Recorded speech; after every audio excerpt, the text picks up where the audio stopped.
From goals to saves, we're here to make it stick. Get ready to dive deep. Let's talk that stick.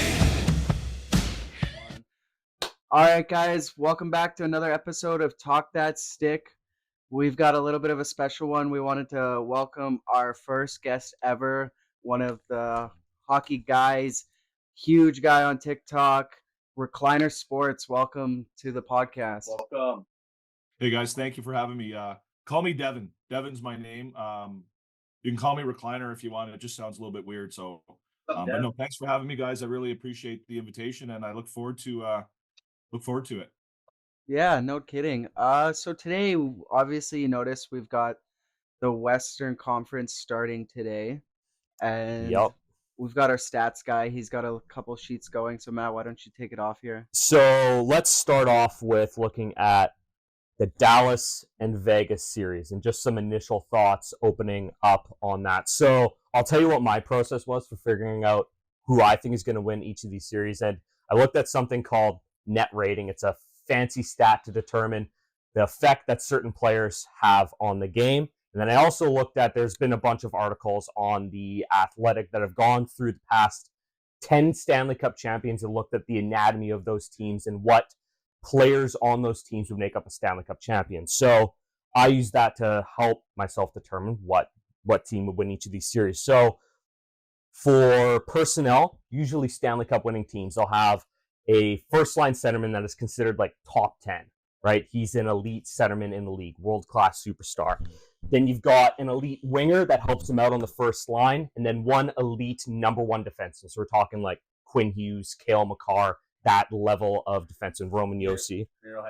Yeah, there you go. And then a top 10 goaltender. So those are your four elite players that all Stanley Cup champions have.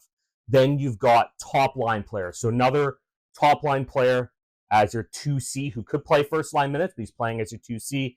And then two more top line wingers that fit in your top six.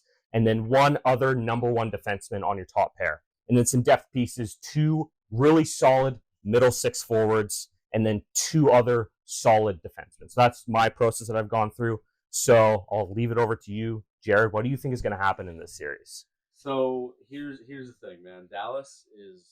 I just gotta say, Dallas is one of those teams that no one really talks about, but they should. You ever notice that?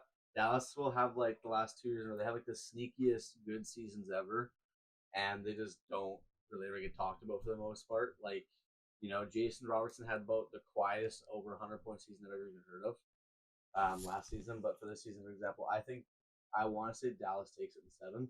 But it's also Vegas, and they pulled the good old LTIR move, the little tricky trick, the little the little scumbag Tampa Bay move that they like to do. So I don't know, we'll see. I think I would like Dallas to take it in 7. I think they do, but it's honestly a coin toss, man. I think it's between Aiden Hill and Jake Lund, whoever shows up the most.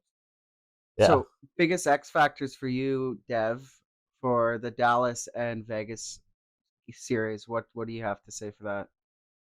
Well, I mean, for me, I look at the third line for Dallas. You have a third line of Jamie Benn, Wyatt Johnson, and Logan Stankoven. I think that tells you a lot about your team. And for me, I think that on paper, Dallas is probably the best team in the NHL. So for me, I see Dallas winning this series. I think Vegas is obviously a good team and they have a ton of experience. But for me, like that roster is just too stacked. And if you're boiling it down to Ottinger versus Hill, I think Ottinger's the better goalie. You might say that the Vegas defensive core is a little bit stronger defensively than Dallas's, but I think Ottinger's the better goalie, significantly better goalie. And I think that the top to bottom, I think Dallas, they're tough to beat. So I think this will be a series that comes down to skill and talent versus age and experience. And for me, in this particular case, I think that the skill and talent's going to overtake Vegas. And let's not to say that Dallas doesn't have any experience either. They've got some good experienced players on that side as well. So for me, I'm going to say Dallas in 5. Wow. Okay. Wow. See, I'm on the complete opposite spectrum. I like Vegas because obviously they loaded up, right? They got the Tomas Hurdles, they've got the Anthony Mantas, they've got Noah Hannafin there, and Jack Eichel's no slouch, and he's came back and he's been consistent and he's been shooting the puck deep and he's getting the points. And I think the experience, obviously, of course, you have your Jamie Benns, you've got your Tyler Sagans, their experience is there for Dallas. But Vegas, I hate the saying you don't know how to win until you win, right? But in this case, I think it's exactly that. I mean, we've seen Aiden Hill like progressively get better every single year in the playoffs. Just last year, basically. was pretty Basically dominant. just last year. Basically just This last year he's year. actually tailed off a bit, and Logan Thompson's probably going to get the start over him in game 1 anyways. But that's just the thing, right? Like they could go back and forth between the two, right? Like I think you really have to rely on Ottinger. And yes, granted, he's proven that he can be that guy. Yeah. But in high game pressure situations, I haven't really seen that just yet. I mean, I'm a big you can't win until you learn how to win guy as well. Like you have to lose in order to win. I'm big on that, and I think we'll probably talk about that more when we get to the Vancouver Canucks. But when I look at the third line, you've got two guys on the third line who have over 60 points this year, and the other guy's Logan Stankoven. Which is crazy too, because they didn't even have to give up Stankoven in that Noah Hannafin. Sorry, not in the Chris Tanev trade there. So that alone, I mean, they won that deal. They've been winning the regular season essentially. Plus, Chris Tanev's also an absolute warrior in the playoffs, and that guy will take pucks to the mouth if he has to make your team win. And he's he's only a second pairing guy. Exactly. Right? Like you've got Harley and Heiskanen ahead of him. yeah, it's insane. But I think with the experience of Pietrangelo, the experience of Martinez, Marchessault being the rat he is, having William Karlsson as your third line guy, I mean, the depth there is pretty crazy at this point, I think. And then, dude, we haven't even seen a full sample size of Tomas Hertl in Vegas. We've seen, 15, 20 games? Not even? Not even. 9? Yeah. Like 9 games. And he's a gamer. The only thing that worries me about Tomas Hertl is when they made that trade, the writing was on the wall for Marchessault, because there's no way that Vegas is going to get signing Marchessault. So I don't know how that impacts the locker room a little bit. He can come Calgary. to Yeah. he can come to Calgary. We'll take him. But so all in all, after the tail-ended rant, I think I have Vegas in 7. Yeah, so for me, I've got Dallas in 7, just because in terms of depth, both of these teams I think match up fairly well. But I think Dallas has more of the high-end players. Like in terms of high-end elite performers this season, Vegas just has Theodore. Eichel has not performed at a elite superstar level this season. Dallas has both Heiskanen and Robertson that have performed at that elite level. So I'm taking the skill of Dallas over Vegas here in 7 games. That's what I think. So Okay, I guess it is. For the next series, it is. we've got Winnipeg and Colorado. Ooh, I like this matchup a lot. This is going to be a fun series. So, Dad, why don't you start us off with that? I know you're a big Nathan MacKinnon guy, like I am myself. So, Well, I'm from Nova Scotia, so I kind of don't have a choice but to be a Nathan MacKinnon guy. But I mean, for me, this is a Colorado series again. This is a series where I think I take the experience over some of the skill. I mean, Winnipeg is a great team, and in a lot of other years, I think you'd be looking at them as a team that could go on a real run. But Nathan MacKinnon is just one of those guys who just refuses to lose. And he just drags the entire team along with him. Yeah, their goaltending is probably a little bit scary. But I think you could argue it was a little bit scary when they won the cup too, right? So I just have a hard time betting against Nathan MacKinnon in Colorado. I get that I'm a bit of a Colorado or a Nathan MacKinnon fan, but just the way he plays hockey and the way he turns it up in the playoffs, if he can take it up a notch from what he had in the regular season this year, I think he's going to be really tough to beat. And Hellebuck is probably it's definitely the best goalie in the NHL. Winnipeg is solid from top to bottom. They've got, they're another team that has, 3 really, really solid lines. But for me, I just can't bet against Colorado. So I'm going to say Colorado in 6. So my only question to you then is, because in previous years, like when they won the cup, right, They really had their second line scoring. They had, you know, the Nazem Kadris. They've had Nichushkin's still there, but they had Landeskog there, right? So they were really able to outscore their problems, I found, especially with shaky goaltending of Darcy Kemper. And now Georgiev, he's not playing up to expectations. So do you think they're going to be able to outlast that because in my opinion, the top 6 of Colorado is better, right? I think so. Obviously they got bigger superstars, bigger names, but it's the bottom 6 that kind of scares me. And I think where Winnipeg kind of has a little bit of an edge is they're a better team overall, if that makes sense. Does that scare you at all when it comes to Colorado? It does and it doesn't. I mean, I agree with you. I think that the bottom 6 for Winnipeg might be more skilled, but sometimes it's not the skilled guys that carry you through the playoffs. Like the additions of guys like Trennan and Duhaime, and even guys like Miles Wood and Ross Colton on Colorado, like those guys. And again, I'm not saying this is going to happen, but those are the kind of guys who you look at the end of the playoff run and you say, those are the guys that were the heart and soul of our team. If they, and again, it's a big if they can actually play that role.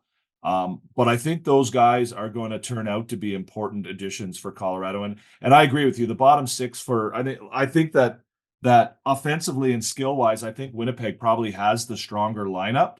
Yeah. But sometimes in the bottom 6, you have to have guys who do other things than just point production. You need guys who, are going to play hurt. You need guys who are going to, skate through a wall for the team. And like you said, I don't know which one of you guys said it earlier, Chris Tanev putting his face in front of a puck just to, like to do that kind of stuff. And to me, that's, Yakov Trenin, that's Brandon Duhaime. I don't know if Winnipeg necessarily has those guys. So for me, I agree with you. There's a little bit more, offensive production up and down the lineup for Winnipeg, but I still think that for me, Colorado is a more solidly built playoff team. Yeah, well, I do agree with that. Myself, I have Colorado too. I have Colorado in 7. I know I sound like I'm taking the Jets here, but I do have Colorado in 7. I wish that wasn't the first round playoff matchup. Honestly, I'd love to see the Jets kind of go far, but you're right. Nathan McKinnon can win you a series on his own, and say. I mean, with the beginning, when they added Monahan, I mean, if I know you guys come on my lives once in a while, I mean, when they added Monahan, to me, they really turned themselves into an NHL contender. And I've said all along that I think they're probably the Canadian team that's best suited to go on a long run. I think Edmonton might have sort of entered that conversation as well now. Yeah. But again, I mean, that first round, despite what they've done against them in the regular season, I just think this is a really tough matchup for a Winnipeg team that's sort of there for the first time. I mean, they've been in the playoffs before, but it's the first time they've really been expected to do anything in the playoffs, and I don't know if they're ready to deal with a team like Colorado. Well, even the Toffoli edition too, right? Like Winnipeg is a very, very good team, and I agree. I think they are one of the better Canadian teams.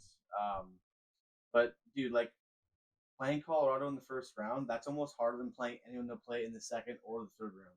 You know what I mean?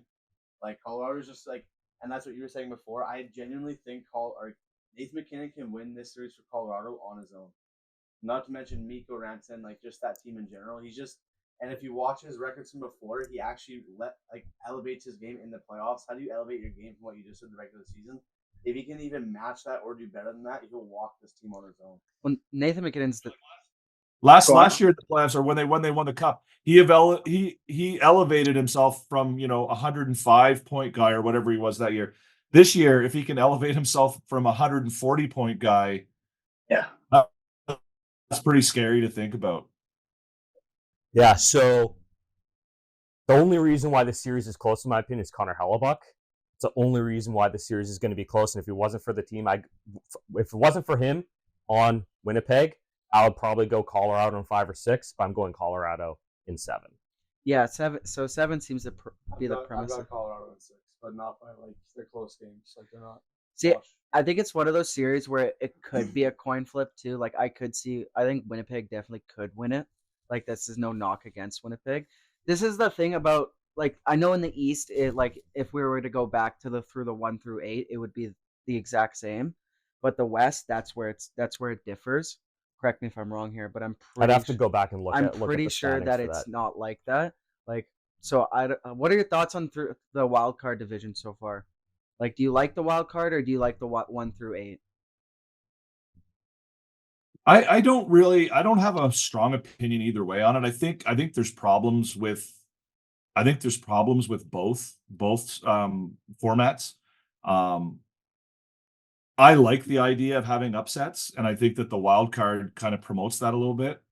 But I also, I mean, the one versus eight kind of makes it a little makes the regular season a little bit more relevant as well. Like it's better for you to finish higher in the standings in the 1 through 8. So again, I know there's a lot of people who have really strong opinions about it, and people come in my live all the time expecting me to, take a really strong stance on it. And I honestly, it doesn't really, I don't want to say I don't care, but it doesn't really make a huge difference to me, honestly. I think there's things I like about both.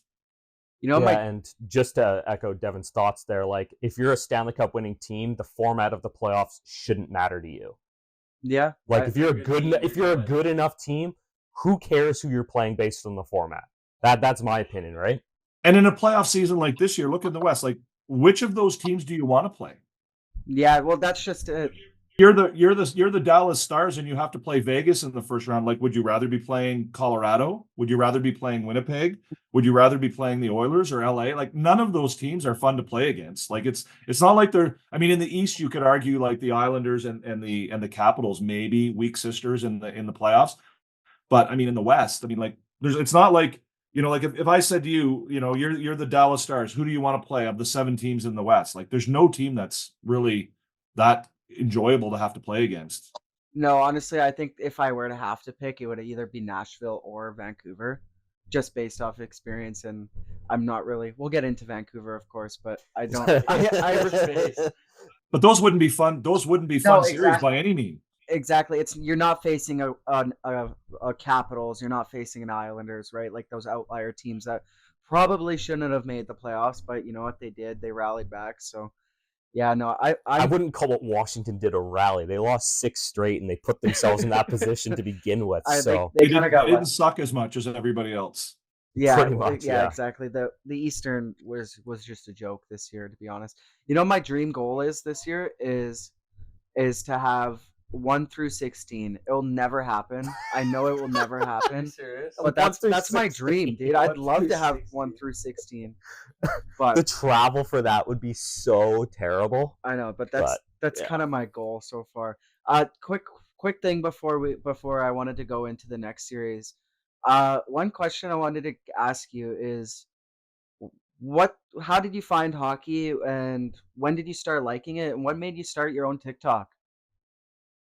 Oh, well, I'll try and be quick because I know you don't have a ton of time. Hockey, I mean, my grandfather introduced me to hockey when I was really young. He was a big Montreal Canadiens fan. On my dad's side this is my mom's father. On my dad's side of the family, I had an uncle who actually played in the Boston Bruins system. So that side of my family is all Bruins. In fact, my dad even played junior hockey in the Bruins system. So I had Bruins fans on one side of my family, and most of my mom's family was Maple Leaf fans. But for whatever reason, my grandfather's a Habs fan, so he got me into it. I've been watching games on TV since I was 3 years old. I mean, there's pictures of me as a little kid in my Montreal Canadiens pajamas watching. I'm older than you guys, so I'm watching it on a 12-inch black and white TV back in the day. So ever since I've been all over it. I grew up in Montreal. I'm from Nova Scotia, but I grew up in Montreal, so I was around the Habs all my life. I could go down on a Tuesday night to see a Canadiens game and get a standing room ticket. So I was fortunate to have that. Guy Lafleur lived like 2 blocks away from me when I was growing up. All this stuff. So everything was sort of, the stars kind of aligned for me and being a hockey fan. As far as TikTok goes, I mean, the main reason I got on TikTok was because of my tiki bar. I don't know how many of you guys were. I don't know if you guys were actually watching my lives when I was still under my Hali Tiki account, but during COVID, I started doing lives on TikTok with like other rum and whiskey type people, and got to know a bunch of people that way. And then I just sort of started doing some hockey TikTok lives in October, November, and then in through the World Juniors and whatever. And it kind of took off to the point where I started the Recliner Sports accounts because I wanted to kind of separate the Tiki Bar account from the sport. So yeah, so the rest is kind of history at this point. So I'm just doing I'm doing mostly sports stuff. It's not only hockey, but it's yeah, I think the Recliner Sports account is, I'm having a lot of fun with it, and I think it's taken off a little bit anyway. No, it's cool to see, man. I remember when you like, because I was watching your Holly Tiki stuff, and then I watch you create your Recliner Sports like account, and then from your progress from like 0 to like 3,000 was pretty quick. Granted, like of course you're gonna have same followers and everything, but still that doesn't knock the progress that you've made and the hard effort that you make. I know you're pretty knowledgeable. That's why like of course we wanted to bring you on board. So it's really cool to see that aspect of it, and honestly building the community that you've built. I know it gets a little bit heated in your lives, and honestly I think that's what people come back for. I know we won't go too into it, but like you got a lot of Leaf haters that, well, Leaf fans that say you're a Leaf hater, but from what I've seen you're not the biggest Leaf hater. You actually seem to support the Leafs. So I think for me, I think, like, I mean, you say I'm knowledgeable. I don't feel like I am really that knowledgeable. I think I have an ability to talk. I'm a lawyer, so it's part of my job. So I'm pretty good at talking. And for me, what I really wanted to do, and people, I mean, maybe people don't know, when I talk about grown up sports content, what I mean is, like, I'm not just going to come into the room or into a live and say, my team's awesome, your team sucks. yeah. And have no argument behind it. And I might not know anything what I'm talking about, but at least be able, like I say that to people all the time. They'll come in and say, "Oh, the Canadian Cole Caulfield's garbage." And I was like, "Okay, well, tell me why you think he's garbage." And normally, they either wilt away and walk away and don't have an argument, or we'll start a good conversation and we can go back and forth about why I think Cole Caulfield is still going to be a good player, and why, so for me, I think the important thing, more even so than the knowledge side of things and being sort of an encyclopedia about hockey, is about being able to have like constructive, civil, adult conversations about sports, which I think has become a pretty rare thing on the internet, unfortunately. Oh, it's dying. It's like if you have one opinion that doesn't follow suit with somebody else's, then it's just like you can't have any conversation, right? Like there's like the John Tortorella thing. I know where kind of you stand on that, right? Of course. But then there are people in the camp that absolutely love John Tortorella. They won't hear any argument towards it, right? Like you get people like that, and it's cool that you're seeing. I'm cool that I'm seeing like you're just trying to find a middle ground and like There's nothing wrong. There's nothing wrong with loving John Tortorella, but have a better, like, have an argument in favor of Tortorella that's more than, oh, I like him because he says it, how, like, tell me why you like Tortorella. Like, you know what I mean? You can't tell me you like Tortorella just because you're a Flyers fan. You can't tell me you like Tortorella because, oh, he says it the way it is. Well, he does it. Like, you know what I mean? Like, so I want, like, if you want to tell me you like Tortorella, I can respect that opinion, but you got to be able to back it up, right? Like, and I'll back like, that's one thing. I like, if I have an opinion, a lot of people think I have crazy opinions, and some of my takes are like, I'm getting ready to release. I'll tell you now. I'm getting ready to release a video where I pick Quinn Hughes to be the MVP this year in the NHL. So a lot of people are going to think I'm a lunatic. Love that but take. I'm more than happy. I'm more than happy to sit there for half an hour with you and tell you why I've picked him, and give you point by point the reasons why. Right? yeah. It's not because I'm a Canucks fan. It's not because I love him personally or whatever. It's because I think he was the best, and I'll tell you why.